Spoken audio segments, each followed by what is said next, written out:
नमस्कार, आप देख रहे हैं केपी न्यूज 24/7। मैं हूं अश्विनी, आपके साथ बढ़ते हैं खबरों की ओर।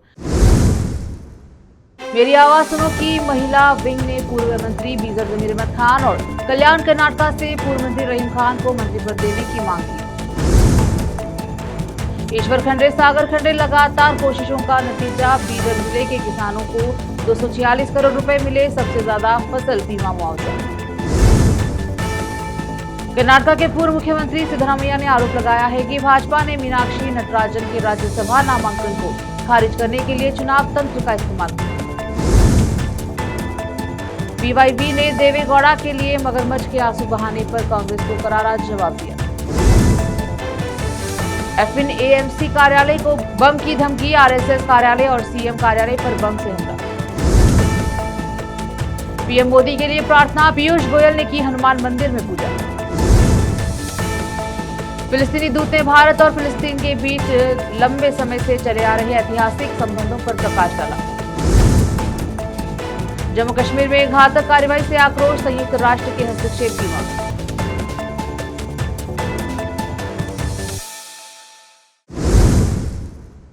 समाचारों का सिलसिला शुरू करते हुए देखते हैं समाचार विस्तार से। बीदर शहर में मेरी आवाज सुनो की महिला विंग ने आज पूर्व मंत्री बीजर जमीर अहमद खान और कल्याण कर्नाटक से पूर्व मंत्री रहीम खान के समर्थन में उतरकर मुख्यमंत्री डीके शिव कुमार और एआईसीसी अध्यक्ष से मंत्रिमंडल में शामिल कर दोनों नेताओं को मंत्री पद देने की मांग की।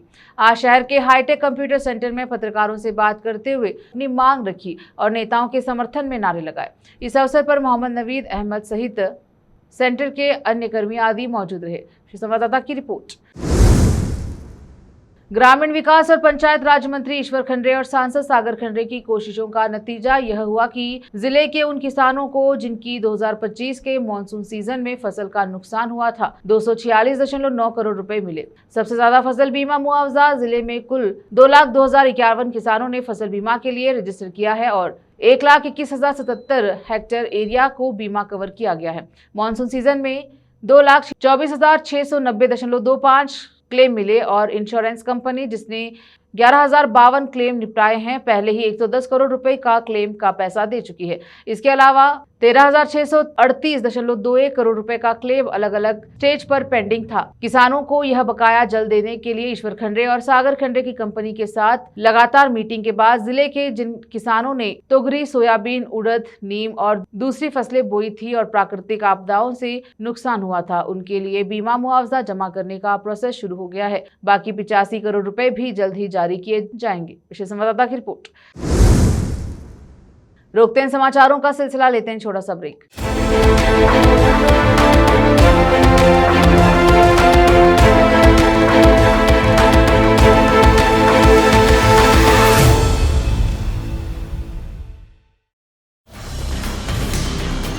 हिंदुस्तान के हर कोने में हम हैं मौजूद। 24 घंटे हालात पर गहरी नजर, खबरों से जुड़े चुपते सवालात,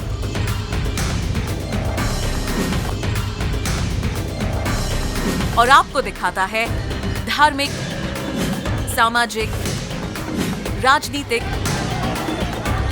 लोकल और इंटरनेशनल न्यूज की सबसे बेहतर कवरेज, जो आपको रखती है हर पल बाखबर। देश और दुनिया भर की खबर के लिए देखते रहें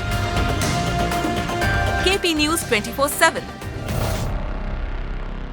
नूर एजुकेशन ट्रस्ट बीदर की ओर से चलाया जाने वाला नूर एमएड और BEd college Bidar, recognized by NCTE Delhi, affiliated to Bidar University, Bidar. Admissions open for the academic year 2025 to 26.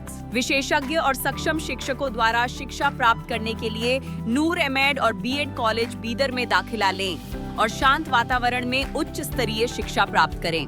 Bidar शहर में बेहतर शिक्षा का एकमात्र केंद्र नूर एमएड और BEd college Bidar. For more details contact Noor colony near horticulture centre, Haladgiri के Hyderabad road, Bidar 585403 Karnataka, India. Phone numbers 9945283920, 8050172745।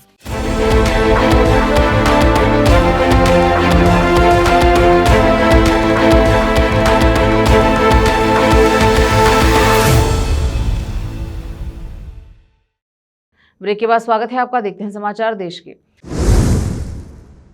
Karnataka के पूर्व मुख्यमंत्री सिद्धरामैया ने बुधवार को प्रधानमंत्री मोदी पर निशाना साधते हुए दावा किया कि उनके कार्यकाल में चुनाव तंत्र के मध्य प्रदेश से राज्यसभा चुनाव के लिए कांग्रेस उम्मीदवार मीनाक्षी नटराजन के नामांकन को अवैध रूप से खारिज कर दिया था। उन्होंने आरोप लगाया है कि भाजपा ने कांग्रेस उम्मीदवार का नामांकन रद्द करने के लिए चुनाव तंत्र का इस्तेमाल किया। उन्होंने कहा कि यह विडंबना की पराकाष्ठा है कि यह घटना उस दिन घटी जब भाजपा मोदी के कथित लंबे समय तक सत्ता में बने रहने को भारतीय लोकतंत्र के लिए एक मनगढ़ंत उपलब्धि के रूप में मना रही थी। मध्य प्रदेश की 3 राज्यसभा सीटों के आगामी चुनाव में मंगलवार को भोपाल में उस समय नाटकीय मोड़ आया जब नटराजन का नामांकन उनके हलफनामे में एक मामले से संबंधित जानकारी छिपाने के आरोप में खारिज कर दिया गया। सिद्धरामैया ने कहा कि यह विडंबना की पराकाष्ठा है कि जिस दिन भाजपा प्रधानमंत्री मोदी के कथित लंबे समय तक सत्ता में बने रहने को भारतीय लोकतंत्र के लिए एक मनगढ़ंत उपलब्धि के रूप में मना रही है, उसी दिन उनके नेतृत्व में चुनाव तंत्र ने मध्य प्रदेश से राज्यसभा चुनाव के लिए कांग्रेस उम्मीदवार मीनाक्षी नटराजन के नामांकन को अवैध रूप से खारिज कर दिया। भाजपा के प्रदेश अध्यक्ष बीवाई विजेंद्र ने एआईसीसी महासचिव कर्नाटक प्रभारी रणदीप सिंह सुरजेवाला और केपीसीसी अध्यक्ष बीके हरिप्रसाद पर पूर्व प्रधानमंत्री और जेडीएस सुप्रीमो एचडी देवेगौड़ा को राज्यसभा सीट न मिलने पर मगरमच्छ के आंसू बहाने का आरोप लगाया। एक प्रेस बयान में विजेंद्र ने याद दिलाया कि कांग्रेस ने तत्कालीन संयुक्त मोर्चा सरकार से अपना समर्थन वापस ले लिया था, जिसके कारण देवेगौड़ा ने प्रधानमंत्री पद से इस्तीफा दे दिया था। भाजपा के प्रदेश अध्यक्ष ने दावा किया है कि प्रधानमंत्री नरेंद्र मोदी ने राज्यसभा में गौड़ा की प्रशंसा की थी और कहा कि कांग्रेस का गौड़ा के नाम पर राजनीति करना शर्मनाक है। कर्नाटक के प्रभारी एआईसीसी महासचिव रणदीप सिंह सुरजेवाला ने उज्ज्वला योजना के तहत रियायती खाना पकाने के गैस सिलेंडरों की संख्या में कमी को लेकर केंद्र में मोदी सरकार पर निशाना साधा और आरोप लगाया कि इस कदम के अकेले कर्नाटक में महिलाओं पर लगभग 900 करोड़ रुपए का अतिरिक्त वार्षिक बोझ पड़ेगा। सरकार ने अपना प्रमुख योजना उज्ज्वला के लाभार्थियों को सालाना उपलब्ध रियायती खाना पकाने के गैस सिलेंडरों की संख्या घटाकर 4 कर दी है, ताकि सहायता और को औसत घरेलू खपत के स्तर के अनुरूप बनाया जा सके। इस फैसले से केंद्र सरकार ने गरीब महिलाओं से हर साल मिलने वाले 8 सब्सिडी वाले सिलेंडर प्रभावी रूप से छीन ली। इसके परिणाम स्वरूप प्रत्येक लाभार्थी परिवार को सालाना 2400 रुपए का नुकसान होगा। रोकते हैं समाचारों का सिलसिला, लेते हैं छोटा सा ब्रेक। हिंदुस्तान के हर कोने में हम हैं मौजूद। 24 घंटे हालात पर गहरी नजर, खबरों से जुड़े चुपते सवालात,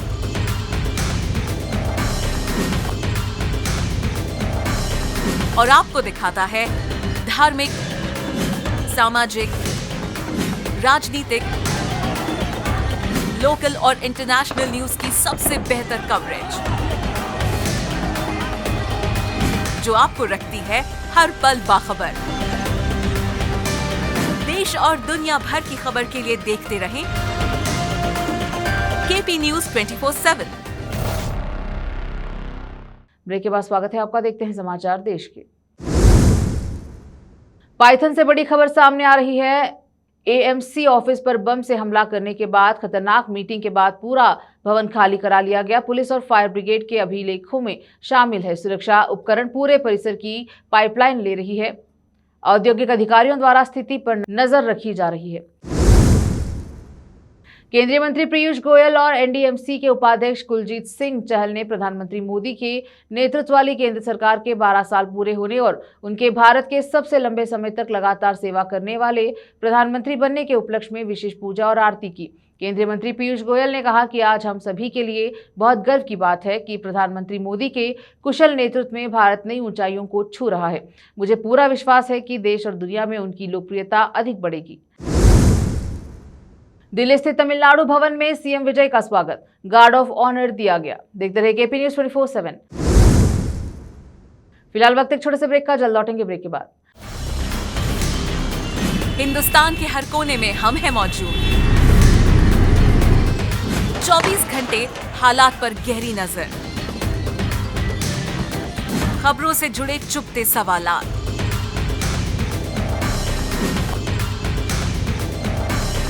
और आपको दिखाता है धार्मिक, सामाजिक, राजनीतिक, लोकल और इंटरनेशनल न्यूज की सबसे बेहतर कवरेज, जो आपको रखती है हर पल बाखबर। देश और दुनिया भर की खबर के लिए देखते रहें केपी न्यूज 24/7। ब्रेक के बाद स्वागत है आपका। देखते हैं समाचार अंतर्राष्ट्रीय। फिलिस्तीनी राजदूत ने भारत और फिलिस्तीन के बीच लंबे समय से चल रहे आ रहे ऐतिहासिक संबंधों पर प्रकाश डाला।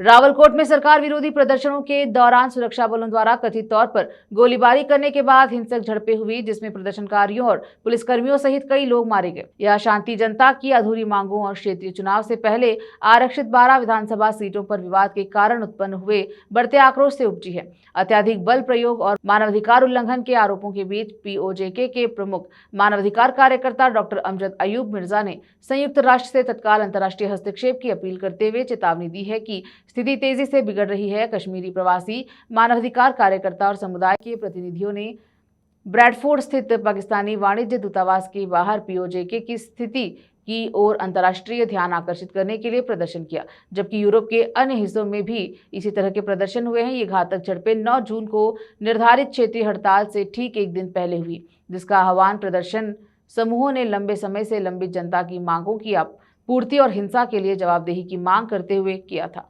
मुजफ्फरबाद में बाजार और व्यवसाय हड़ताल के आह्वान के समर्थन में बंद रहे, जो पूरे क्षेत्र में बढ़ते जन आक्रोश को दर्शाते हैं। ईरान ने लेबनान में चल रहे सैन्य अभियानों का हवाला देते हुए इजराइल पर युद्ध विराम तोड़ने का आरोप लगाया। मेरी आवाज सुनो की महिला विंग ने पूर्व मंत्री बीजर जमीर अहमद खान और कल्याण कर्नाटक से पूर्व मंत्री रहीम खान को मंत्री पद देने की मांग की। ईश्वर खंडे सागर खंडे लगातार कोशिशों का नतीजा, बीदर जिले के किसानों को 246 करोड़ रुपए मिले, सबसे ज्यादा फसल बीमा मुआवजा। कर्नाटक के पूर्व मुख्यमंत्री सिद्धरामैया ने आरोप लगाया है कि भाजपा ने मीनाक्षी नटराजन के राज्यसभा नामांकन को खारिज करने के लिए चुनाव तंत्र का इस्तेमाल किया। पीवाईबी ने देवेगौड़ा के लिए मगरमच्छ के आंसू बहाने पर कांग्रेस को करारा जवाब दिया।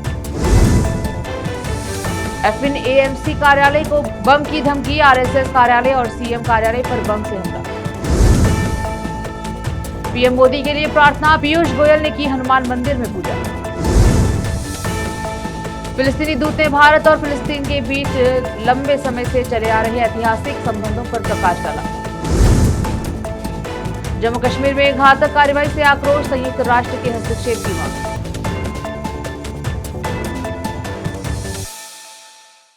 आप देख रहे थे केपी न्यूज 24/7। इस प्रकार की ब्रेकिंग अपडेट्स और ताज़ा खबरों से जुड़े रहने के लिए केपी न्यूज 24/7 को लाइक, शेयर, सब्सक्राइब जरूर करें। धन्यवाद।